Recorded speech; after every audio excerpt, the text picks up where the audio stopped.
오늘 우리가 함께 나누고자 하는 말씀은 바로 이 구원에 대한 말씀입니다. 제목을 한번 따라해 볼까요? 구원받은 자의 삶. 예. 제가 이렇게 구원받은 자에 대한 삶을 나누게 된 것은 이번 주간에 어떤 그 물건을 하나 이렇게 인터넷에서 주문했는데 굉장히 싼 거예요. 그래가지고 이거 굉장히 싸다 그래가지고 주문을 딱 하려고 보니까 제가 이렇게 높은 꼭대기에 있는 나무 가지를 자르려고 긴 장대가 달린 톱을 사려고 했는데 보니까 장대는 없고 톱만 그렇게 있는 거였습니다. 그래서 이제 그거를 제가 보면서 우리가 이렇게 구원에 대해서도 이 구원의 충만한 은혜를 다 우리가 누리지 못하고 일부분만 이렇게 보면 이런 일이 벌어지겠구나 그런 생각을 하게 되었습니다. 그래서 우리가 구원에 대해서 다시 한번 잘 점검을 하고 신앙생활을 해야 되겠다라는 말씀 속에서 함께 은혜를 나누겠습니다. 미국에 있었던 일입니다. 1892년에 미국에 조지 윌슨이라는 한 남자가 있었는데 이 사람이 우체국에서 강도 행각을 벌이다가 살인죄로 체포가 되어서 결국 법정에서 이제 유죄가 입증되고 교수형의 언도를 받았습니다. 그러자 주위에 있는 그 친구들이 이 사람의 이 불운한 과거와 또 모든 것들을 정말 알고 탄원에 나섰습니다. 그래서 결국 앤드류 잭슨, 미국의 그 7대 대통령이요, 이 사람에게 사면장을 줬어요. 죄를 면해주는 문서죠. 그렇지만 이 조지 윌슨이라는 분은 자기가 사면장이 대통령으로부터 발급되었는데 죽겠다고 고집을 부린 겁니다. 그러자 담당 보안관이 굉장히 난감해졌습니다. 왜냐하면 대통령이 사면장을 주었는데 죄인이 거부한다면 이 사형을 집행하는 것이 마른가 아니면 하지 말아야 되는가. 그래서 이 사건을 다시 고민하다가 대통령에게 보고를 하게 되었습니다. 근데 앤드류 잭슨 대통령도 고민이 된 겁니다. 이거 어떻게 되나? 그래서 이 사건이 결국 미 연방 법원으로까지 이제 넘어가게 되었습니다. 대법원장이 존 마샬이라는 분인데 판결을 내었습니다. 사면은 한 장의 종이일 뿐이며 그 종이의 가치는 전적으로 관계된 사람의 수락 여부에 달려있다. 사형 선고를 받은 자가 이렇게 사면을 받는데 거절하는 것은 전례가 드물지만 만약에 거절을 했다면 그것은 결코 사면이 아니다. 결국 조지 웰스는 대통령의 사면장을 거부함으로 교수대에서 사형을 당하고 말았습니다. 우리는 모두가 하나님으로부터 범죄한 원죄와 자범죄를 가진 인간입니다. 하나님은 우리에게 십자가의 대속의 사면장을 다 발부했습니다. 그러면 우리가 이 사면장을 받아 구원을 받았는가? 아니면 우리가 거부하는가? 이것은 우리의 몫입니다. 그리고 만약에 구원을 받았다면 우리가 이 사면장을 받고 과연 구원의 삶을 누리고 있는가? 우리가 생각해 보아야만 되는 것입니다. 왜냐하면 우리가 이제 사순절과 또 고난주간을 이제 맞이하게 되는데 이 모든 이 절기를 왜 기념합니까? 바로 구원해 주신 예수님의 대속의 은혜를 우리가 감사하는 것이죠. 그래서 우리가 근본적으로 우리의 구원은 확실한가? 우리는 또 구원이 무엇인가 심각하게 다시 한번 우리가 성경을 통해서 점검해 봐야 된다는 것입니다. 오늘 빌립보서 1장 6절에는 이와 같이 말씀하고 있습니다. 우리의 이 구원이 과거, 현재, 미래 시점을 지금 말하고 있다는 거예요. 그러니까 우리가 구원을 받은 날이 있고 또 그 구원을 받은 날로부터 지금 현재 살아가고 있으며 앞으로 이 구원이 완성될 주님이 재림하시는 그 날에 이루어지는 영화로운 날이 있다고 성경은 우리에게 말씀하고 있죠. 그래서 내가 구원을 받은 그 시점을 과거 시점을 우리는 신학적으로 칭의다라고 얘기하고 현재 내가 그 구원을 지금 이루어가고 있는 것을 성화다라고 이야기합니다. 그리고 그 구원이 완성되는 그 날을 영화다라고 우리에게 말씀하고 있습니다. 성경 우리에게 말씀하고 있습니다. 너희 안에서 착한 일을 시작하셨다. 그 착한 일이 뭡니까? 우리가 영어 성경에 보면 이 구엇이라고 표현되어 있습니다. 그러니까 우리가 굿뉴스 그런 복음이라고 하는 것처럼 이 착한 일은 바로 복음으로 이루어지는 구원의 시작인 것이죠. 근데 그 시작을 누가 하셨습니까? 하나님이 하셨다라는 것입니다. 그리고 그 날까지, 예수님이 재림하시는 그 날까지 하나님이 이루어 가시고 이루신다라는 것입니다.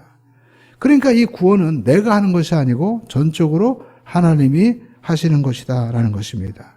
내 힘으로 하는 것이 아닙니다. 하나님이 다 이루어 주신다라는 것입니다. 아담과 하와가 하나님 앞에 불순종함으로 말미암아 범죄해서 사망에 처하게 되었습니다. 그때부터 죄는 인간이 지었지만 죄 문제 해결은 하나님이 하셨어요. 죄 지으면 어떻게 됩니까? 사람은 본능적으로 두려워합니다. 누가 그렇게 하라고 하지도 않았는데 아담과 하와는 나무 뒤에 숨었습니다. 하나님이 어디 있냐고 물었을 때 내가 두려워서 숨었다고 하고, 그리고 무화과나무 잎으로 자기들을 가리고 나온 거예요. 그전에는 그러지 않았습니다. 뭔가 막 잠깐만 가리려고 하는 거죠. 죄 지으면 그런 습성이 있는 겁니다. 그래서 하나님이 하신 것이 무엇입니까? 하나님이 짐승의 가죽으로 그들을 덮어주었습니다. 그러니까 죄는 사람이 짓고 죄 문제 해결은 하나님이 하시는 것이죠. 그래서 숨긴다고 해서 죄는, 시간이 지나간다고 해서 죄는 없어지는 것이 아니다라는 겁니다. 죄는 죄값을 치러야만이 없어지게 되는 거예요. 성경에서 죄를 속량이라고 합니다. 속량이라는 것은 값을 치른다라는 말입니다.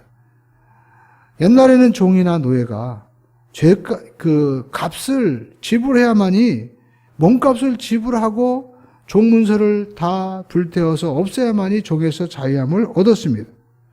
우리 인간도 마찬가지입니다. 에베소서에 보면 우리 모두가 죄의 노예로 사망에 처하게 된다는 거예요. 그런데 그 죄의 값을 하나님의 아들 인간의 몸을 입고 오셔서 예수님이 십자가에 못 박혀 죽으셔서 우리의 모든 죄의 값을 다 갚아주셨다라는 것입니다. 그런데 여러분, 이 죄값에 대해서 우리는 생각해 봐야 될 게, 사람들은 이 죄에 해당하는 죄값이 충분한가?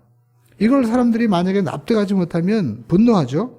가끔 우리는 어떤 그 극심한 연쇄살인범이나 또 어떤 성폭력범들이 자기들이 어떤 그 재판에서 심신미약으로 인해서 내가 어떤 병이 있어서 이런 죄를 저질렀습니다. 그래가지고 교묘하게 재판을 피해가면서 그에 받을 형량을 다 받지 않고 불과 몇 년 감옥에서 이렇게 있는다고 하면 사람들은 분노합니다. 아니 어떻게 심신미약으로 해가지고 뭐 저렇게 빠져나갈 수 있느냐. 죄 지은 것에 대해서 합당한 죄값을 치러야지. 막상 죽은 또 피해당한 그 피해자 가족들은 얼마나 고통스러워요. 그 잘못된 판단으로 인해서 사람들은 두 번 죽는 겁니다. 그런데 여러분, 우리가 하나님 앞에 지은 원죄에 대한 죄값은 얼마나 돼야 되나요? 사람들은 착한 일을 하면 다시 우리가 천국 갈 수 있다 얘기합니다. 근데 그 착한 일 가지고 하나님 앞에 지은 죄값을 청산받을 수 있는 겁니까? 죄값을 치르기 위해서는 턱없이 부족한 것이죠. 하나님도 인정하지 않고 하늘도 땅도 인정하지 않고 납득도 할 수 없는 것입니다. 여러분, 오래전에 어떤 재벌의 아들이 맷값이라고 해서 사람 두들겨 패고 돈 주면서 뭐뭐하려고 했습니다. 결국 그것이 세상에 밝혀지고 사회적으로 큰 무리가 일어났습니다.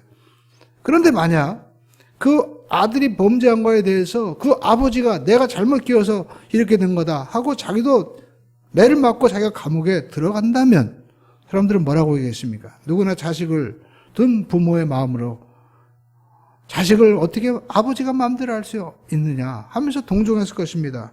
그러나 그렇지 않기 때문에 사회 공분을 산 거죠.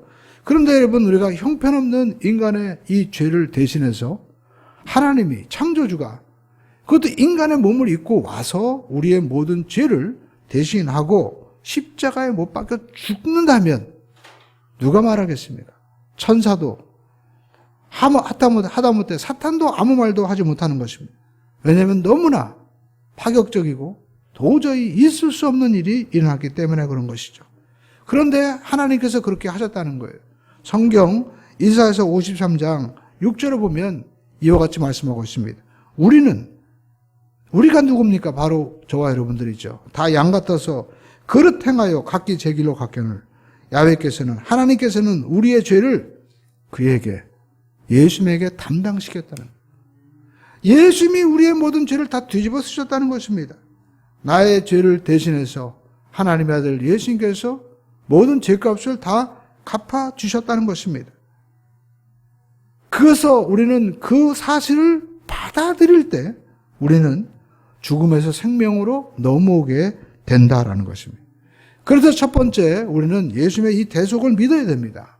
우리 함께 따라하겠습니다. 예수님의 대속을 믿어야 합니다. 우리는 하나님께서 베풀어 주신 이 은혜, 십자가의 대속의 사건에 대해서 우리가 할 일은 아무것도 없습니다. 우리는 우리의 잘못을 회개하고 받아들이기만 하면 되는 거예요.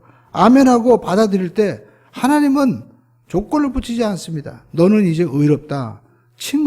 칭의라는 것이 무엇입니까? 의롭다고 칭해주는 거예요. 이것을 받아들이는 것이 믿음이다라는 것입니다. 그래서 오직 의인은 믿음으로 말미암아 구원을 받는다는 것입니다. 성경 로마서 1장 17절을 말씀하고 있습니다. 복음이 뭡니까? 복음이 바로 이 조지 윌슨이라는 한 남자가 살인죄를 저질렀는데 죽어야 되는데 자기가 살 수 있다는 소식이 제일 기쁜 소식이지 뭐겠습니까? 대통령의 사명장입니다. 우리에게 있어서는 죄인이 우리가 다시 하나님 앞에 자녀로 거듭날 수 있는, 다시 살 수 있는 예수님 십자가 사면장, 십자가 대속의 사건이 바로 복음이죠. 그래서 이 복음에는 하나님의 의의가 나타났다라고 말씀하고 있습니다. 오직 하나님께서 의롭다고 얘기해 주시는 것은 바로 십자가 대속의 사건밖에 없는 것입니다. 그래서 로마서 1장 17절은 분명히 말씀하고 있습니다. 복음에는 하나님의 의의가 나타나서 믿음에 이르게 하나니 기록된 바 오직 의인은 믿음으로 말미암아 살리라 함과 같으니라. 우리가 의인 될 수 있고 하나님 앞에 다시 설 수 있는 길은 뭐예요? 예수님의 십자가 대속의 사건을 받아들이는 것밖에 없다라는 것입니다. 우리의 선행이 아닙니다. 가령 이 조지 윌슨이라는 남자가 내가 왜 그때 그 사람을 죽였지 해가지고 감옥에 들어가서 내가 이 죄를 사하기 위해서 감옥에서 착한 일을 많이 온갖 설거지 다 하고 온갖 더러운 일을 다 하면서 심지어 감옥에 있는 그 삶 속에서 막 밤잠을 안 자고 내가 쇠창살을 닦고 노력을 한다고 해서 그 사람이 사해지는 겁니까? 아무 소용없습니다. 선행이 의롭다고 다시 감옥에서 나올 수 있는 조건이 절대 될 수 없는 것입니다. 오직 대통령의 사면장이 있어야만이 나올 수 있는 거죠. 십자가 대속의 그 사건만이 우리가 하나님 앞에 다시 설 수 있는 복음인 것입니다. 아무리 좋은 복된 소식이라 할지라도 또 우리가 그것을 받아들이지 않는다면 소용이 없는 것이죠. 그래서 우리가 이 하나님의 은혜는 신비한 영역인 것입니다. 왜 나에게 이러한 은혜를 주시는지 성경 우리가 에베소서 보면 우리가 하나님 앞에 이렇게 택함 받고 은혜 받는 것이 창세 전부터 그리스도 예수 안에서 하나님이 계획하셨다는 거예요. 우리가 알 수 없다는 것입니다. 이 하나님의 은혜는 놀랍고도 신비한 것입니다. 그리고 이 구원은 참으로 신비한 게 여기 물통이 있습니다. 그런데 이 물통을 이렇게 하얀 종이로 뒤집어 싸면 어떻게 보입니까? 하얗게 보이죠. 마찬가지입니다. 하나님은 우리가 이렇게 죄인이지만 예수님의 십자가의 보혈의 그 은혜로 덮어주신 거예요. 그래서 하나님은 우리를 하얗다고 하는 것처럼 우리를 정결하다, 깨끗하다고 얘기하는 겁니다. 우리가 주홍빛 같은 죄가 있다 할지라도 주님이 덮어주셔서 양털같이 희게 해주신다는 거예요. 주님이 인정해 주기 때문에 그 누구도 우리에 대해서 송사할 수가 없는 것입니다. 사탄도 고발하지 않습니다. 하나님이 그렇게 의롭다고 인정해 주시는 거예요. 최종 판결을 내리는 것입니다. 그때 어둠의 세력이 떠나가고 사망이 떠나가고 이제 우리는 사망에서 빛의 나라로 옮겨지게 되는 것이죠. 이것을 믿기만 하면 되는 겁니다. 마치 조지 윌슨이라는 강도가 사면장이 발부되었다는 것을 믿고 내가 받아들이기만 하면 되는 겁니다. 더 이상이 없는 것입니다. 그리고 받아들이는 순간 이 구원은 한 번에 이루어지는 겁니다. 오늘 10% 내일 10%가 아닙니다. 오늘 받아들이면 그 순간 100% 우리는 하나님 앞에 완전한 구원이 이루어지게 된다라는 것입니다. 근데 여러분 사람들은 얘기합니다. 그럼 구원받았는데 죄 지으면 어떡합니까? 다윗도 범죄하지 않았습니까? 그렇습니다. 다윗도 자기 부하의 아내를 자기가 취해서 또 부하는 우리 아는 죽게 했습니다. 그러면 그는 지옥 가는 건가요? 우리도 그러면 죄 지으면 어떻게 되느냐? 근데 여러분, 우리가 살펴볼 것은 하나님이 우리를 의롭다고 보시는 조건은 선행이 아니다. 그것은 예수님의 십자가 보혈밖에 없다라는 것입니다. 그러니까 하나님이 보시는 것은 예수님의 그 십자가 대속을 의지하느냐 믿느냐 이것을 보시는 것이지, 그것을 보고 덮어주는 것이지 처음부터 우리의 선행 착한 행실이 아니다라는 것입니다. 그래서 하나님께서는 저와 여러분의 구원을 끝까지 붙잡고 가시고 또 주님께서는 책임져 주신다라는 것입니다. 이것을 의심하기 때문에 하나님께서 또 우리에게 성령을 부어주신 거예요. 에베소 1장 12절에 보니까 그 안에서 너희도 진리의 말씀, 너희의 구원의 복음을 듣고 그 안에서 믿어서 약속의 성령으로 인지심을 받았다. 약속의 성령으로 도장 찍었다는 거예요. 우리가 죄를 지을 때마다 사탄은 뭐라고 얘기합니까? 너 이제 끝났어. 너 지옥 가. 라고 얘기하지만 성령님은 아니다. 너는 여전히 하나님의 자녀야. 다시 회개하고 일어나면 하나님이 용서해 주신다라고 우리에게 말씀하고 있습니다. 왜냐하면 네가 구원받고 하나님의 자녀가 된 것은 네 행실이 아니었다. 예수님 십자가 대속이었다라는 것을 우리에게 일깨워지게 되는 거죠. 예수님의 제자 중에 베드로가 얼마나 주님을 배반했습니까? 그러나 주님이 뭐라고 얘기합니까? 찾아가셔서 네가 나를 사랑하느냐? 주님께서 그를 정죄하지 않았습니다. 그것을 받아들일 때 베드로는 다시 일어설 수 있는 것처럼 우리는 예수님의 사랑을 믿기만 하면 일어설 수 있는 것입니다.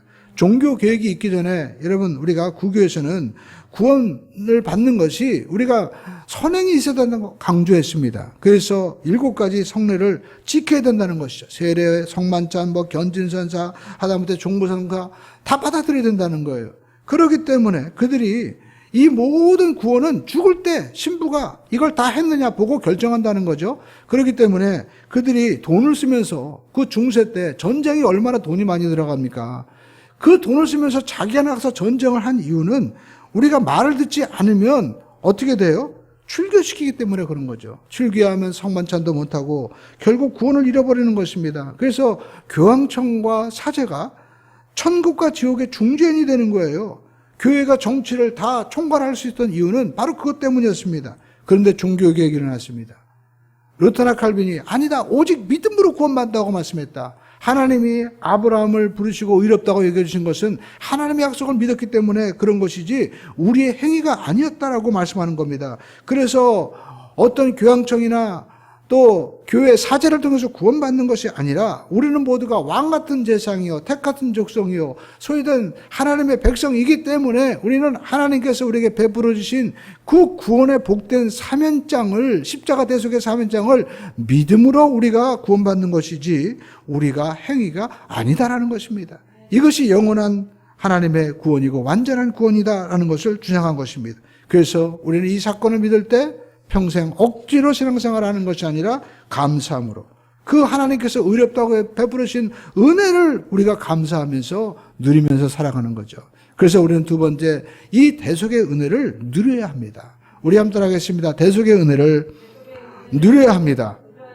칭의는 과거의 사건입니다. 그런데 지금이 중요한 것이죠. 그 구원을 누리고 있느냐는 거예요. 쉽게 해가지고 이 윌슨이라는 남자가 만약에 감옥에서 나왔다고 칩시다. 그러면 그는 이제 의인이 된 거예요. 그런데 만약에 그가 나는 살인을 저지른 죄인이야 하고 여전히 감옥에서 사는 것처럼 그렇게 자기가 죄인으로 살아간다면 대통령 마음이 어떻겠습니까? 성경은 말씀하고 있습니다. 그래서 빌립보서 2장 12절에 그러므로 나의 사랑하는 자들아 너희가 나 있을 때뿐만 아니라 나 없을 때라도 두렵고 떨림으로 너희 구원을 이루라. 구원을 이루라는 거예요. 그러면 이거 앞뒤가 맞지 않습니까? 아님이 우리가 구원을 그냥 거저 받는다고 했는데 그 구원을 이룬다는 것은 우리가 뭐 노력해서 받는 건가요? 라고 질문할 수 있죠. 그런데 이 말씀이 누구에게 지금 보내진 것입니까? 빌립보 교인입니다. 빌립보 교인은 이미 복음을 듣고 구원을 받은 사람입니다. 그럼 우리가 어떻게 해석해야 될까요? 구원을 이루라는 이 원어의 말씀은 광산에서 채굴한다는 의미를 가지고 있습니다. 그러니까 여러분 우리가 광산에 가면 어떤 사람은 석탄 캐고 어떤 사람은 금도 캐잖아요. 더 깊이 가면 다이아몬드도 있습니다. 왜냐하면 다이아몬드는 깊은 압력 속에서 아주 땅속 깊은 곳에 있거든요. 그런데 우리가 똑같은 광산을 가지고 있어도 어떤 사람들은 금도 다이아몬드도 캐는데 어떤 사람은 아예 게을러가지고 캐지 않아요. 마찬가지입니다. 우리가 구원받았는데 우리 삶 속에서 이 구원의 은혜를 누리는 것은 누구 책임이냐? 구원을 누리는 것은 나의 노력도 있어야 되고요. 순종이 필요하다라는 것입니다. 그래서 영어 성경에 보니까 워크아웃이라고 표현을 하고 있습니다. 우리가 이 구원을 완성해야 된다라는 것입니다. 어떻게 하는 겁니까? 우리가 믿음으로 순종하면서 구원을 이루는 거예요. 왜냐하면 하나님의 영의 세계는 신비합니다. 깊고 넓은 거예요. 성경에 보니까 에스겔서에서 성전 문지방에서 물이 나오는데 어떤 사람은 발목, 어떤 사람은 무릎, 어떤 사람은 가슴, 어떤 사람은 창이란 물이 되는 겁니다. 마찬가지로 우리가 교회에 나와서 하나님의 말씀을 들을 때 어떤 사람은 발목의 말씀만 듣고 어떤 사람은 가슴에, 어떤 사람은 창이란 물에 은혜를 체험하게 되는 겁니다. 그래서 두렵고 떨림으로 뭡니까? 사탄이 그냥 놔두지 않는다는 거예요. 사탄은 우리가 구원받는 그 순간 어떻게든지 우리를 넘어지게 하려고 노력을 하는 것입니다. 그런데 성경 우리에게 말씀하고 있습니다. 두려워하지 말아라. 하나님이 우리와 함께 하신다는 것이죠. 빌립보서 2장 13절에 말씀하고 있습니다. 너희 안에서 행하시는 이는 하나님이시니 자기의 깊으신 뜻을 위하여 너희로 소원을 두고 행하게 하신다고 말씀하고 있습니다. 하나님이 우리와 함께 하셔요. 그리고 우리가 구원받은 자의 삶을 어떻게 하나님을 기쁘시게 할 것인가? 성령님이 우리 가운데 오셔서 소원을 두고 행하게 하신다라는 것입니다. 성령님이 꿈을 주시는 거예요. 그리고 14절에 보니까 이 모든 것들을 원망과 시비가 없게 하라라고 말씀하고 있습니다. 여러분, 우리가 구원받았을 때, 이스라엘 백성들이 애굽에서 구원받았을 때 왜 광야에서 넘어졌습니까? 맨날 원망한 겁니다. 우리의 입속에 어떤 말이 있는지 우리가 살펴봐야 됩니다. 원망의 말을 바꾸셔야만 되는 것이죠. 시비가 없어야 됩니다. 원망하고 시비하면 넘어지게 되는 겁니다. 특별히 우리가 교회에서도 우리가 주의할 것은 여기서 은혜 받고 나서 교회 집에 가서 원망하고 불평하는 겁니다. 오늘 다 좋았는데 뭐가 안 좋았어? 뭐가 안 좋았어? 우리가 성도를 비판하고 목회자를 비판하다 보면 듣는 사람들이 원망에 휩싸여가지고 성경에 보니까 뭐라고 얘기합니까? 원망과 시비가 나오니까 다시 애굽으로 돌아가자고 얘기합니다. 지도자를 세워서 다시 가는 게 낫다고 얘기하는 거예요. 다시 옛사람으로 가자는 겁니다. 우리의 믿음이 신앙이 퇴비하는 것은 바로 원망과 불평이다라는 것입니다. 그래서 우리 마음 가운데 우리가 원망과 불평을 버려야만 된다라는 것입니다. 오직 우리 마음 가운데 감사와 기쁨으로 채워야만 되는 것이죠. 오늘 저와 여러분의 삶 가운데서 우리가 이 구원의 역사가 더욱더 깊어지기를 주님의 이름으로 축원을 드립니다. 그리고 성경은 말씀하고 있습니다. 우리가 원망하고 시기하지 말고 새 사람을 입어야 된다라고 말씀하고 있습니다. 계속 여러분 이것은 진행형인 것입니다. 새로운 말씀을 듣고 새로운 꿈을 두고 우리가 더 깊어지는 삶을 살아야 되고 그리고 빛의 자녀로 살라고 성경은 우리에게 말씀을 하고 있는 것입니다. 우리가 여기서 우리가 온전히 말씀을 받지 못하면 우리는 구원파에 빠지는 게 너무 많은 겁니다. 구원파의 말씀은 듣다 보면 목회자인 저도요 너무나 대단해요. 야, 맞아요. 구원을 이렇게 받는구나. 그런데 뭐가 빠져 있어요? 저는 분명히 고지톱, 톱과 장대까지 다 살라고 했는데 톱만 얘기하는 거예요. 톱이 엄청 싸더라고요. 딴 데는 막 10만 원 하는데 여기는 2만 5천 원밖에 안 해. 그래가지고 이야 이런 또 횡재가 있나 했더니 보니까 장대는 하나도 없고 톱만 있는 거예요. 우리의 구원도 마찬가지입니다. 과거 층에만 머물러 있으면 안 되는 겁니다. 현재 구원의 삶을 누리고 있어야만 된다라는 것입니다. 그래서 우리가 신앙생활하면서 우리는 현재 우리가 살아가지만 우리는 옛사람의 모습이 있기 때문에 항상 우리는 이렇게 죄도 짓고 실수합니다. 그래서 성경은 말씀하고 있습니다. 에베소 2장 22절로 24절에 보니까 너희는 유혹의 욕심을 따라 썩어져가는 구습을 쫓는 옛사람을 벗어버리고 하나님을 따라 의와 진리와 거룩함으로 지으심을 받은 새 사람을 입어라. 구원받았지만 죄의 뿌리를 뽑아주었지만 잔재가 남아있고 우리가 신분이 바뀌었지만 성품은 아직 바뀌지 않음으로 말미암아 죄 지을 수 있다는 겁니다. 어떤 죄의 환경에 처해지면 여전히 옛사람이 튀어나오는 거예요. 저도 그런 경험을 수없이 많이 했습니다. 어떤 순간 욱하고 나오고 어떤 순간 화가 나오고 심지어는 운전할 때 목회자인 저도요 막 욕이 나올 때가 있는 거예요. 왜 그럴까? 옛사람의 모습이 여전히 있기 때문에 그런 것입니다. 그런데 여러분 사도 바울도 그런 고백을 한 거예요. 사도 바울도 로마서 7장 19절에 말씀하고 있습니다. 내가 원하는 바 선을 행하지 아니하고 도리어 원치 않는 바 악을 행하는도다. 선을 행하는 나에게 뭐가 있어요? 악이 함께 있다. 근데 여러분 이 말씀이 언제 지은 말씀이냐? 바로 사도 바울이 3차 전도 여행 시 로마서를 이 질필할 때 가장 최상의 영적인 절정기에 있었던 말씀인 것입니다. 그러니까 여러분 신앙생활, 성화의 과정은요, 끊임없는 영적인 싸움이다라는 것입니다. 근데 사도 바울이 로마서 8장에 놀라운 고백을 하고 있습니다. 로마서 8장 1절에 그러므로 이제 그리스도 예수 안에 있는 자는 결코 정죄함이 없나니 라고 말씀하고 있습니다. 예수님이 정죄하지 않는다는 거예요. 내가 죄를 짓지만 사탄이 와서 송사하지 하나님이 우리에게 대해서 넌 이제 내 자녀 아니야 라고 하지 않는다는 겁니다. 그래서 우리는 죄 지은 성품이 여전히 있기 때문에 과거의 사람의 모습이 나타나지만 마귀는 와서 자격이 없다 너는 천국까지 못한다고 속삭일지 모르지만 성령님은 우리에게 오셔서 뭐라고 말씀합니까? 아니야 너는 회개하고 다시 일어나게 하면 돼. 너는 하나님의 자녀야 라고 우리에게 말씀하고 있는 것입니다. 구원이 취소되지 않는다는 겁니다. 네 선행이 아니고 예수님의 보혈이라는 겁니다. 그래서 넘어질 때마다 우리는 하나님 제가 잘못했습니다. 다시는 사탄에게 넘어지지 않게 해주세요. 주님 저를 도와주세요. 라고 하나님의 보좌 앞에 나아가서 용서를 구하고 도움을 구해야 된다는 것입니다. 그래서 히브리서 4장 16절에 보니까 그러므로 우리는 궁일하심을 받고 때를 따라 돕는 은혜를 얻기 위하여 은혜의 보좌 앞에 담대히 나갈지니라. 하나님이 도와주신다는 거예요. 근데 하나님이 도와주실 때 하나님은요 무작정 도와주는 것이 아니라 초청해야 된다는 것입니다. 우리가 계시록에 보십시오. 볼지어다 내가 문 밖에 서서 두드리노니 주님이 우리의 마음의 문을 열고 초청하기를 원하고 계시는 거예요. 우리가 여러분 우리 삶 가운데 주님을 초청해야 될 문제가 얼마나 많이 있습니까? 재정 문제, 또 우리가 가정의 자녀 문제, 또 부부간의 문제, 우리 인생의 모든 문제, 또 목회자는 교회의 모든 문제, 이렇게 우리 삶 가운데 코로나가 있을 때는 코로나가 있어서 뭐 하다가 또 이제 모든 것들을 다 완화시킨다고 하니까 이제는 진짜 많이 뭐 오미크론이고 뭐 걸려가지고 이제 걸려서 신앙생활하기 힘들고 교회 오기 힘든 뭐 이런 시대로 바뀌어졌잖아요. 어떻게 됩니까? 하나님이 도우심밖에 없는 거죠. 하나님의 도우심을 우리는 구해야 된다는 것입니다.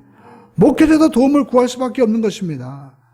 그래서 우리는 주님을 초청해야 됩니다. 성경은 로마서 8장 우리가 5절로 6절에 말씀하고 있습니다. 육신을 따르는 자는 육신의 일을, 영을 따르는 자는 영의 일을 생각하나니 육신의 생각은 사망이요 영의 생각은 생명과 평안이니라. 사람은요 돈만 생각하는 사람 모든 게 다 돈으로 보이잖아요. 사업하는 사람들은요 어디 가나 어떤 사업할까? 저게 돈이 되나 안 하나? 이것만 봅니다. 그뿐만 아닙니다. 마음 가운데 복수의 생각에 사로잡힌 사람은요 참다 마음 가운데 분노심밖에 보이지 않고 온 세상이 미워 보이는 거예요. 또 마음 가운데 음란과 그리고 세상의 어떤 유혹으로 가득 차인 사람은 항상 죄된 생각을 하면서 살아갑니다. 그런데 여러분 우리가 예배가 무엇입니까? 우리가 육신의 모든 생각을 하나님 앞에 제물로 드리는 거예요. 제물이 뭡니까? 형제들아 너희 몸을 하나님의 거룩한 산제사 드리라. 제사 드린다는 건 내가 옛사람이 죽는 겁니다. 그래서 예배를 통해서 하나님의 말씀으로 우리는 이제는 세상적인 생각이 아니라 하나님의 생각으로 하나님의 삶으로 변화되는 거예요. 사람이 살면서 수많은 세상의 철학과 우리는 경험을 통해서 우리는 세상 생각에 사로잡혀 있습니다. 갈 때마다 어디 가든지 다 내 사람 만들어야 돼. 그러니까 우리가 직장이나 심지어 교회 와서도 편가르기를 합니다. 또 돈 되는 것은 무엇인지 다 해야 돼. 돈이 최고야. 그러니까 항상 돈에 사로잡혀 있는 거예요. 하나님 앞에도 모든 것들을 주신 하나님이지만 못 주는 겁니다. 여러분 아이들 보십시오. 아이들한테 야 네가 먹는 사탕 한번 줘봐. 네가 먹는 그 고기 네가 먹는 거 한번 줘봐. 못 주는 거예요. 왜요? 그것만 바라보니까 누가 줬습니까? 심지어 엄마 아빠가 자기에게 모든 걸 다 주었어도요 내놓기가 겁나는 겁니다. 그게 인간인 거예요. 그게 육신의 생각인 것입니다. 또 사람들은 얘기합니다. 저쪽에도 사람을 심어야 된다. 그게 뭡니까? 저쪽에도 사람을 심어서 저쪽 생각을 가져와야 된다는 거예요. 정치 세계가 그렇잖아요. 정치만 그렇습니까? 아닙니다. 세상의 모든 것들이 그런 거예요. 얼마 전에 뉴스 보니까 오늘 뉴스에 나왔더라고요. 어떤 그 대리운전 사람이 자기가 잘못하지 않았는데 뒤집어 씌운 거예요. 그래가지고 그 대리운전을 시킨 사람들이 자기 스스로 막 자의하고 자기 스스로 막 해놓고 저 사람이 그랬다고 이제 거짓 증언한 거죠. 근데 그 사람 대리운전사 가슴에 뭐가 있으면 이제 그 직캠이라고 몸에서 찍는 몸에 달고 다니는 카메라가 있었나 봐요. 그 카메라를 보니까 다 거짓말인 거예요. 전 그걸 보면서 세상에 큰 사람이나 작은 사람이나 있는 사람이나 없는 사람이나 모두가 죄인이구나 이런 생각을 하게 되었습니다. 그 사람은 또 얼마나 억울할까? 왜 그랬을까요? 사람들은 그렇게 세상적인 생각으로 다 잡혀 있는 거예요. 남이 안 보면은 얼마든지 거짓말을 해도 된다라는 생각을 하고 있습니다. 성경 말씀하고 있습니다. 빌립보서 2장, 우리가 2장 12절에 말씀하고 있죠. 나 없을 때라도, 그게 뭡니까? 사람 바라보지 말고 신앙생활 하는 거예요. 우리의 신앙생활의 가장 약점 뭡니까? 사람이 나를 바라볼 때는 잘해요. 사람 바라보기 위해서 얼마나 합니까? 근데 사도 바울은 얘기합니다. 나 있을 때나 나 없을 때라든지 항상 두렵고 떨리면 너의 구원을 이루라. 우리가 하나님에 보든지 안 보든지 우리는 하나님 앞에서 신앙생활을 해야 된다라고 말씀하고 있는 것입니다. 우리가 이제 구원을 받았습니다. 그렇다면 우리는 옛사람의 생각을 다 벗어버려야만 되는 것입니다. 더 깊은 영적인 세계로 하나님의 구원의 세계를 우리가 누려야만 되는 것입니다. 그것이 에스겔서에 나오죠. 발목에 차고 가슴에 차고 또 창이란 물이 되는 것처럼. 예수님께서도 요한복음 7장 37절로 38절에 말씀하고 있습니다. 명절 끝날 나를 믿는 자는 성경의 이름같이 예수님께서 말씀하시죠. 그 배에서 생수강이 흘러나리라. 그 강이 여러분 어느 정도 차 있습니까? 발목에 차서 그냥 찰랑찰랑거리고 있습니까? 아니면 발목에 찼습니까? 아니면 우리가 가슴에 찼나요? 창이란 물이 되었습니까? 똑같은 바다라도요. 우리가 그냥 헤엄치는 바다와 그리고 우리가 스쿠버 다이버처럼 오리발 차고 산소 탱크 들어가서 몇십 미터 들어가는 바다가 있지만 어떤 사람들은 잠수함 타고요. 수백 미터를 내려가는 거예요. 그 세계의 차이는 엄청나게 다르다라는 겁니다. 그러므로 저와 여러분의 삶 가운데 하나님의 이 구원의 은혜의 세계가 더 깊어지고 넓어지게 되기를 주님의 이름으로 축원드립니다. 그 성경 말씀하고 있습니다. 내 입을 크게 열라 내가 채우리라. 주님께서 온 천하에 다니며 만민에게 복음을 전파라고 하시면서 또 승천하시기 전에 성령을 받으라. 성령을 너희가 받으면 성령이 너희가 임하시면 권능을 받고 예루살렘 유대 사마리아와 땅끝까지. 그러니까 우리 삶에 어떤 사람은 사마리아에 머물러 있는 사람이 있고 어떤 사람은요 예루살렘에 있고 어떤 사람은 땅끝까지 나가는 그러한 창대한 세계가 있다는 것입니다. 저는 여러분이 구원의 세계가 넓어져서 더 깊고 넓은 은혜 역사가 있을 줄로 믿습니다. 기대가 됩니다. 옆에 분에게도 인사하겠습니다. 참으로 기대가 됩니다. 세 번째 우리는요 대속의 완성을 소망해야 된다. 영화를 소망해야 된다라는 것입니다. 사람은 죽고 나서 인생이 끝이 나는 것이 아니다라는 것입니다. 대부분의 사람들은 죽으면 끝이니까 지금 현재 있을 때 먹고 마시자고 얘기합니다. 하다못해 우리나라 속담에는 그런 얘기 있잖아요. 잘 먹고 죽은 귀신은 때깔도 좋다고. 참 어이없는 말이죠. 그러나 성경은 분명히 말씀하고 있습니다. 히브리서 우리가 9장 27절에 보면 이와 같이 말씀하고 있습니다. 사람이 한번 살고 죽는 것은 정한 이치로 돼 죽고 난 다음은 뭐가 있습니까? 심판이 있다라는 것입니다. 세상의 법정은 얼마든지 판사가 잘못된 판단을 할 수 있고 사람이기 때문에 실수할 수 있습니다. 또 수많은 사람들도 자기들이 그런 얘기를 하지만 시대에 따라서 그것이 얼마든지 대중의 의견도 잘못될 수가 있습니다. 그러나 모든 것들을 판단하시는 하나님의 심판이 우리 앞에 기다리고 있다는 것입니다. 그렇기 때문에 우리가 진리를 따라가는 거죠. 성경은 말씀하고 있습니다. 분명히 우리가 요한계시록 20장을 보시죠. 한번 여러분 찾아보시기 바랍니다.